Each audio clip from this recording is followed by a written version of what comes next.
What up, YouTube? This is Luch with the Aquatic Knowledge Channel. Today, I've been trying to make videos all day. So many days I done tried making videos, and I just feel like all my videos are hot garbage.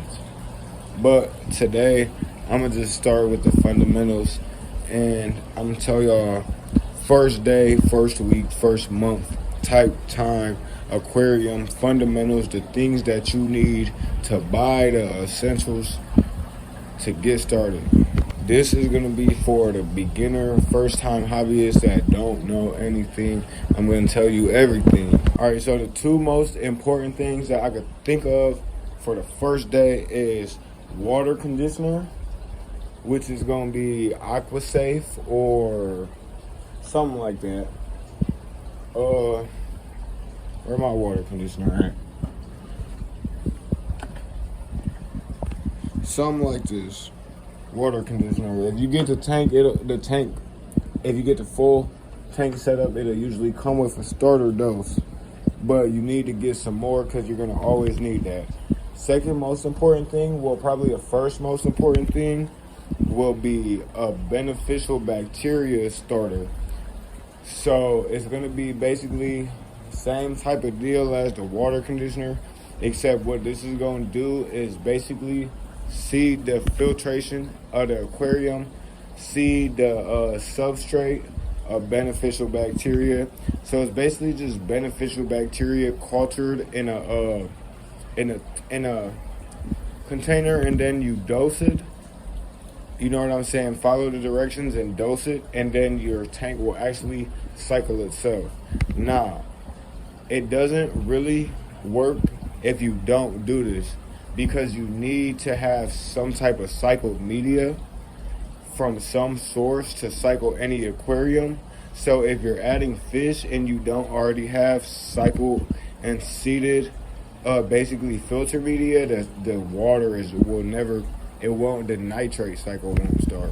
All right, third very most important thing is a siphon, a gravel vac. All right, now you don't gotta go and get the whole water chain system, but if you do, get the Python, don't get the Aquarium one. All right, the Aquarium one doesn't connect to everybody's sink the way the Python do. But basically, you need the gravel vac because you need to get the mom, which is going to be the fish waste, out of the gravel, especially when you are cycling the tank within the first couple of days and weeks. So basically, there's no way around it. You can't use just buckets and just scooping the water off the top to do water changes. It doesn't work like that. You have to be able to clean the bottom panel, whether you got gravel or not, sand, mom, and all that is gonna build up. You can't just go in there with a net and scoop it. So you have to have at least a small gravel bag. All right, number 4 is a fishnet, which it just popped in my head. I didn't think I would I should have to add this, but when you think about it, I didn't get a fishnet when I got my first fish. So the reason that you need the fishnet is because you're gonna have to use it. You're gonna have to transport your fish. Before you bring a fish into your aquarium to begin with, you should pour the water from the bag through the net and put the fish by itself into the aquarium, so you're not transferring that dirty, old, contaminated fish store water into your tank.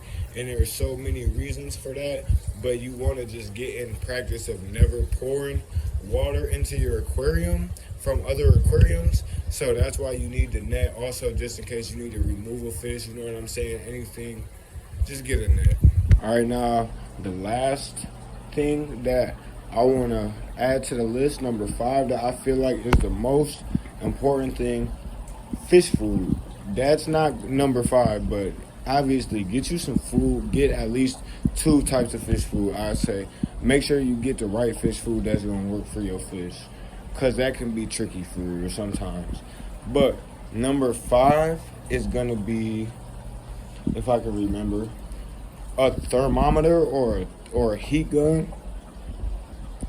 Because first of all, either you're going to have a pre-calibrated heater, which is going to have the water at about 76 or 78 degrees, or you're gonna have a dial, an adjustable heater that you're gonna have to calibrate it to the actual temperature of the water, or you're gonna have no heater. And in the second two cases, you're gonna need to know the temperature of the water, because it needs to stay in about the 75 to about 79 range for most fish.